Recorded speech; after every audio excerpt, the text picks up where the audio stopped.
Olá, estamos começando mais um programa em Foca, realizado pelos alunos de jornalismo das faculdades Koch. Hoje a gente discute como a crise econômica mundial pode afetar o seu bolso. Para isso, está aqui no estúdio a economista Rosalinda Pimentel. Muito obrigado pela presença, professora. Vamos começar falando como que começou essa crise econômica. Na verdade, essa crise começa já há alguns anos atrás e ela efetivamente eclode no final de 2008 e 2009, né? E deriva basicamente da concessão de crédito às pessoas que efetivamente não tinham capacidade de pagamento. São chamados títulos subprime. Então, pessoas que tinham interesse em aquisição de moradias e outros produtos, outros bens, vão ao mercado, têm um acesso fácil ao crédito, sem uma ficha cadastral, um levantamento de dados, e a partir daí você começa a criar uma bola de neve em que, na verdade, você trabalha com papéis, sem ter um lastro concreto econômico. Então, na verdade, essa financiarização acaba transformando o processo numa verdadeira crise que retumba ou ecoa por todo o planeta, né? Inclusive, essa crise já chegou na economia brasileira, né? Sem dúvida. Final de ano passado, nós já estávamos recebendo os impactos, né, decorrentes dessa crise e não de uma forma tão agressiva quanto nós estamos vivenciando nesse primeiro trimestre. Mas já no final do ano, essa crise se fazia presente entre nós. Vamos ver a reportagem que fala sobre como a crise econômica está afetando na economia brasileira. As lojas tentam atrair o consumidor com preços promocionais. Vale até liquidação em língua estrangeira. Mas pelos corredores do shopping tem mais passeio que compras. As vendas caíram e tem quem culpe a imprensa e não a crise mundial. O povo brasileiro está com receio de gastar. Devido a muitas informações da crise, não gaste, não vamos gastar a longo prazo. E isso, o que acontece? O povo brasileiro absorve todas aquelas informações e, com isso, a venda não está perfeitamente andando como deveria estar andando. Um dos mercados que mais sentiu os efeitos da crise foi o de carros. Mas desde dezembro dá sinais de melhora. Com cautela, o mercado automobilístico volta a se recuperar da crise financeira, principalmente depois das reduções de impostos propostas pelo governo federal. A queda do IPI, Imposto sobre Produto Industrializado, é só para carro novo. O com motor 1.0 foi o mais beneficiado e ficou isento dos 7% antes cobrado.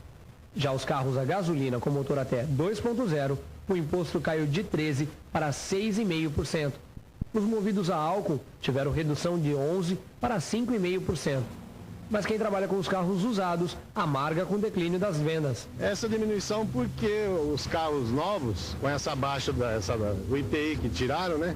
Afetou porque abaixou os novos e os usados, então teve que cair. Alguém tem pergunta?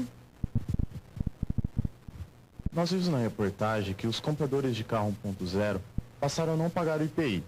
A senhora acha que essa foi uma medida necessária para não estagnar o mercado de veículos? Marcos, a medida foi importante, porque se você recordar, nós estávamos assim num pico de vendas da ordem de 30% ao mês de acréscimo, né? Então, se você desativa o CAI a zero, na verdade, você ia criar uma confusão generalizada dentro do mercado. Então, de uma forma preventiva, o governo reduz.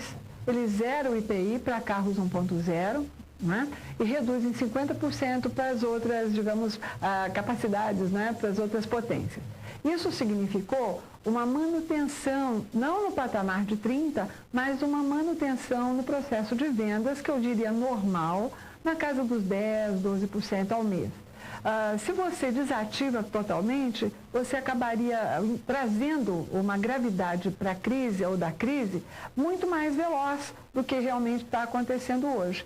Por quê? Dentro da cadeia de automóveis, você tem o setor siderúrgico, você tem a área comercial, você tem a parte relativa a pneus, enfim, você tem toda uma cadeia que efetivamente acabaria envolvida dentro desse processo. Então, penso que foi muito benéfico, sim, para a economia, a ação governamental. Mais tem pergunta?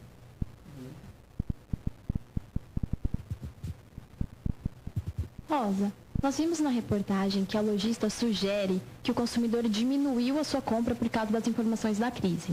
A senhora acha que no dia a dia os brasileiros já podem sentir a crise? Lia, é um processo muito interessante. A gente tem que separar a crise imaginária, né, que é esse consenso popular, coletivo, da crise efetiva. Então, o excesso de informações ou a propagação de preocupação com a crise leva muitas vezes as pessoas a tomarem atitudes defensivas, não necessárias em muitas ocasiões. Então, eles se apavoram, as pessoas entram num processo de contenção de despesa, efetivamente deixam ou postergam, esperando alguma nova iniciativa governamental, e com isso você desaquece a economia. E eu me recordo bem de uma fala do presidente, em que ele dizia o seguinte: olhem, continuem consumindo, porque se vocês consumirem, vocês estão garantindo a produção e garantindo o emprego. Então é importante que a gente que é mais centrada, que tem conhecimento dos dados, das informações, se comporte dentro da realidade, porque esse imaginário é um imaginário extremamente forte e que acaba envolvendo todos nós, né? Vamos ver uma pergunta de uma telespectadora. Pois não? Eu gostaria de saber quanto que a gente precisa poupar aí na nossa classe média para poder se resguardar e não passar apertado daqui para o final do ano, que eu acho que é quando acaba essa crise aí. Respondendo ao Rafael, eu penso que, independentemente da crise, seria importante que nós tivéssemos competência para guardar cerca de 20% a 30% do nosso salário por mês. Não quer dizer que todo mês você vai conseguir isso, mas dentro do possível tente fazer isso, mesmo em períodos normais, afora a crise. Em períodos de crise, se você conseguir fazer isso, você já está se saindo muito bem. Alguém mais com pergunta?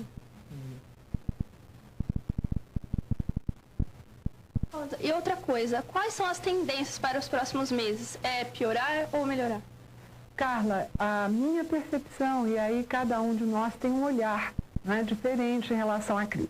A minha percepção é que nós ainda vamos ter, até o fechamento do primeiro semestre, momentos complicados, digamos assim, né, de assentamento, de acomodação do que veio decorrente do exterior para nós. Mas tenho bastante expectativa em relação a um reaquecimento no segundo semestre. Nós devemos chegar ao final do poço ainda nesse primeiro semestre. A gente já volta para falar sobre isso. O Foca vai para um rápido intervalo e volta já. Você não saia daí.